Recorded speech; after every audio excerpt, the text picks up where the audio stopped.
Saludos, it's your host, Gabe Morales. So far in our Mexican drug cartel series, we've mostly covered men, but today we're going to cover some key figures who are female in the drug world of Latin America and the United States. One of the pioneers in this genre was Griselda Blanco, who was a Colombian drug queen associated with the Medellin cartel. She was born in 1943. When she was yet a young girl at only 11 years old, she kidnapped a young boy from a very well-to-do family in Colombia for ransom. The parents didn't pay, so it is said that she killed him. This was the first of many deaths that Griselda would be involved in. She states that she was sexually assaulted by her mother's boyfriend, so she ran away from home as a young teen, and she ran the streets and survived by being a pickpocket and engaging in petty theft.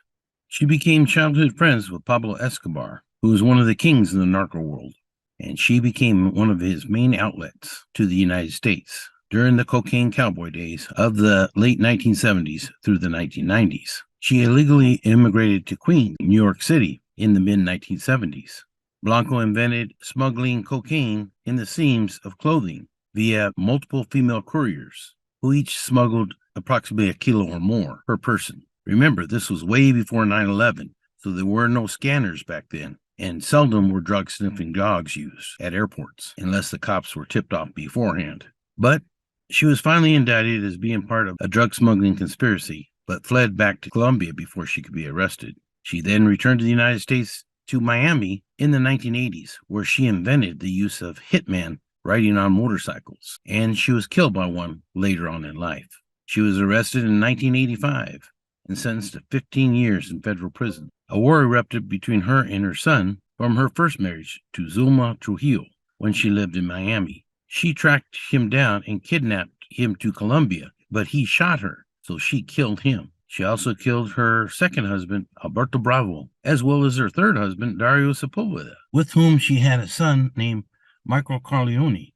Yes, the same name is from the Godfather movie. She then basically forced a young black guy who was a major drug dealer in the United States to become her boyfriend. And when he threatened to leave her, she threatened to kill him. He recalls that he always called her Godmother because she was every bit as ruthless as Don Corleone from the Godfather movie, played by Marlon Brando. And by this time, she had also earned another name, the Black Widow. So he took her threats seriously. In 1998, she pled guilty to murder and was given 20 years in Florida DOC, but was released after only approximately 6 years in 2004. She then was deported. When she was deported, she knew that she had created a lot of enemies, both in the United States and in Colombia, so she lay low until 2012, when she was standing in front of a butcher shop and was killed by a gunman riding on a motorcycle. I guess they call that an irony. Mallory Chacon Roussel ran a drug trafficking organization that moved cocaine out of Guatemala to the United States via Colombian and Mexican drug cartels. She was on the Drug Enforcement Agency radar at least by 2008, and it was known that both Los Zetas and the Cartel de Sinaloa smuggled cocaine out of Guatemala at that time. Chacon was called La Reina del Sur, Queen of the South. And like I said, she was from Guatemala, and it was rumored that she had political connections to Guatemalan politicians and corrupt officials. A 2012 investigation by the Guatemalan government uncovered no wrongdoing by Chacon. Knowing that she was facing a lot of time, Mallory handed herself over to U.S. officials and pled guilty to criminal drug charges in 2014. But it is very likely that she testified against others because she was given a very lenient sentence and was released from prison about a year later. She seems to have gone straight since then and has disappeared, most likely into the Witness Protection Program. Her moniker coincided with a novel written by Spanish writer Arturo Pérez Reverte and that of a Spanish TV series played by actress Kate Del Castillo. Del Castillo actually met up with Chapo Guzman, who's infatuated with her, and she arranged a meeting with Chapo and Sean Penn, who also wanted to do some work about Chapo. And this was covered in Rolling Stone magazine. You can find more about that case on the internet. This show, Queen of the South, or La Reina del Sur in Spanish, was very popular in Latin America. Like I said, one of the biggest fans was Chapo Guzman.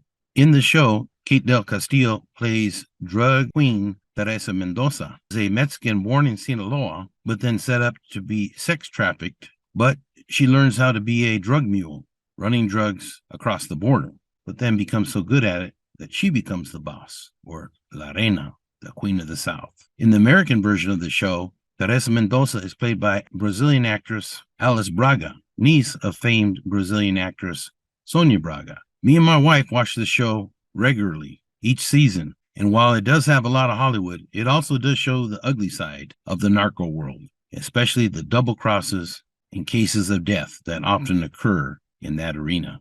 Sandra Avila Beltran is considered a real queen of the South. She is one of the top drug queens that ever lived and comes from a long line of family drug cartel connections. She lived and worked along some of the top drug kingpins of Mexico and was related to them by blood. Her father, Alfonso Avila Quintero, is the brother, one of the founders of the Guadalajara cartel, Rafael Caro Quintero, head of the Sonora or Caborca cartel. At the age of 13, she states she witnessed her first shootout. By the time she was 17, she was already well involved in the drug world. She recalls getting an envelope once when she was still a teen, and it held $100,000 for her. At the height of her career, she was known to carry millions of dollars stuffed in suitcases. By the age of 21, she had a private meeting with Juarez cartel drug king Amado Carrillo Fuentes, also known as El Señor de los Cielos, Lord of the Skies. She also earned the trust of Sinaloa drug lord Chapo Guzman and others. Although the drug world in Mexico is very macho and women are frowned upon, they are used sometimes because men know that they can get away with a lot more. And Sandra used her good looks to manipulate men, and she was very good at moving drugs and money for them, for which they rewarded her. For her son's 15th birthday, she bought him a brand new Hummer and also gave him an allowance of $40,000 every month. She made keeping up with the Kardashians look humble, but in 2002, her luck turned bad. Her son was kidnapped and she was forced to pay a 5 million pesos ransom.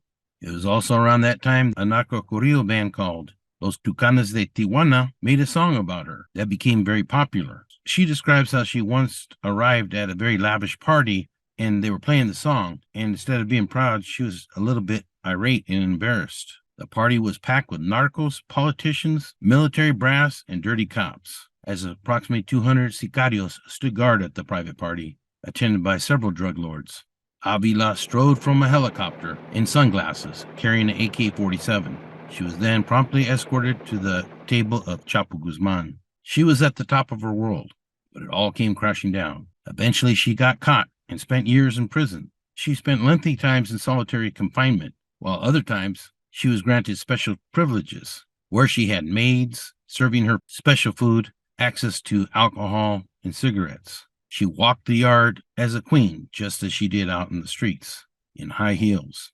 She was released from prison in 2015 and suffered from trauma while growing up.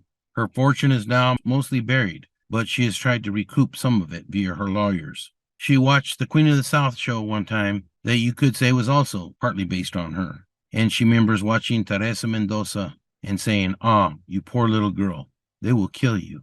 La Catrina is another example as being a Queen of the South. Her nickname, La Catrina, also is shared by a Dia de los Muertos, Day of the Dead figure. She was a curvy 21-year-old sicaria, or hit woman, known for flaunting her curves and dangerous weapons on social media. She joined the Cartel Jalisco Nueva Generación in 2017 after falling in love with the leader, Miguel El M2 Fernandez. She and Miguel El M2 Fernandez died in a shootout in Aguililla, Michoacan, which is the same place where El Mencho is from.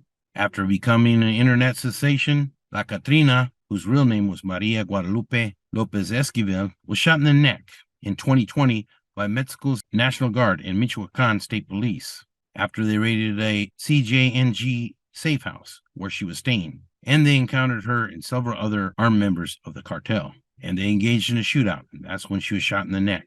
This was all caught on video, where you see here a very frightened young lady who's disheveled, leaning against a wall, her face and clothes covered in blood. She knows she is dying. One of the officers tried to put her at ease and said, "Calm down, kid. The helicopter is coming for you. It is coming now. Easy, easy. You're going to be okay. Try to hang on," as she gurgles in blood. Although she died very young, there are many other young ladies who aspire to be just like her, even if they go out in a blaze of glory. Claudia Ochoa Felix was born in early 1987 in Culiacan, Sinaloa, and in the short 32 years of her life, she became an internet sensation as a reputed high-ranking member of Los Antrax, which was an elite squad of enforcers that operated as an armed wing of the Sinaloa cartel. After their leader, Jose Rodrigo Arachiga Gamboa, aka Chino Antrax, was arrested, Claudia was believed to be one of the leaders. She denied these claims, and even that she was ever involved in organized crime, in spite of multiple pictures showing that image of her carrying high-caliber weapons. She was married to El Chavo Felix, who was a son of an enforcer for Mayo Zambada with the surname of Torres Felix. She and Chavo had 3 children together before they separated. She was found dead in her residence in Culiacan on the 14th of September, 2019, dead of pulmonary aspiration from an apparent drug overdose. She was close to Teresita Zambada, who is also related to El Mayo, and was also depicted all over social media at lavish parties and even vacationing in Europe. Melissa Margarita Calderon Ojeda was born in 1984, and she went by La China. She was a Mexican drug trafficker, sicaria, assassin, and said to be the leader of Las Fuerzas Especiales de los Damaso that operated under Sinaloa Lieutenant Damaso Lopez Nunez, who was affiliated with Chapo Guzman.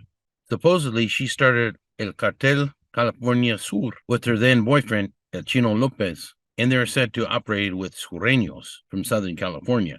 It was rumored that she was responsible for over 150 murders before she was captured. In September 2015, Mexican police arrested Calderon at the Cabo San Lucas airport, where she was attempting to board a plane for Culiacan, Sinaloa, and she was then tried and imprisoned. Emma Modesta Coronel Aspuro was mentioned in the Sinaloa cartel video. She is known as being the wife of Chapo Guzman, who was considered Mexico's most wanted drug lord until he was captured. Emma was actually born in the United States, in San Francisco, in 1989, to Blanca Estela Aspuro and to Inés Coronel Barreras, a cattle rancher and lieutenant of Chapo Guzman. Her tío was Ignacio El Nacho Coronel Villarreal, who was head of what was left over of the Guadalajara cartel until he was killed in July 2010. While she was born in the United States, Emma actually grew up in rural Durango. In 2007, she entered a beauty pageant and won. It is reported that at this event, she first met Chapo Guzman, who was infatuated with her as he was addicted to women. Both of them reportedly agreed to marry that day. She now states that she married him mostly for his money, but she also was pressured by her tío Nacho and her father to do this also, as they both know it would greatly gain them favor from a Chapo in the drug world. As mentioned in that video, in 2001, she was arrested on charges of conspiracy to unlawfully import and distribute illegal drugs, money laundering, and business transactions with a significant foreign narcotics trafficker, that being El Chapo. She ended up taking a plea bargain and pled guilty in November 2021, where she was sentenced to 3 years in prison. She is set to be released in September 2023. Adriana Mesa Torres is said to be one of the new queens of the South. She is the wife of Ovidio Guzman, who is the son of El Chapo. In a lot of these relationships, a lot of these drug kingpins and queens get married to each other, just like royalty. They feel it's less likely they'll be compromised from within. Of course, that doesn't always happen. So, after Ovidio, aka El Raton, was arrested, she is probably running things for him until she herself may be arrested or killed. Thus is the fate of these drug queens. As stated in the Cartel Jalisco Nueva Generación video, Rosalinda Gonzalez Valencia is a Mexican businesswoman who has at least 70 business fronts in her name. She is the wife of El Mencho, the recognized leader of Cartel Jalisco Nueva Generación. She is known by her alias, La Jefa, the boss. And people know that it's very unlikely they can get a meeting with El Mencho, but they might be able to get a meeting with La Señora or her daughters, who I guess you could call princesses of the South. The drug cartel look by females is very popular. They call them buchonas, where they get boob jobs, butt implants, liposuction, and Botox injections. Drug cartels will often use sicarias female assassins to lure targets of rivals, and sometimes they literally catch them with their pants down. How would you like to see this coming at you during a blind date? Sometimes females associated with cartels will be lead singers in bands, like this young lady who is associated with Los Templarios out of Michoacan. Obviously, some men find it very appealing to see women carrying guns in sexy attire. And also, it is obvious that some females are attracted to the excitement of being with boyfriends or husbands affiliated with drug cartels, with all the money they need to buy everything their hearts desire, even if there's a very high likelihood they will be shot at and possibly killed. There are many other queens of the South, but I only had so much time to present this information. I hope you enjoyed this episode. I only have one more left before moving on to other criminal organizations in the world. For now, this is Gabe Morales signing off. Gangsters, cops, and politicians.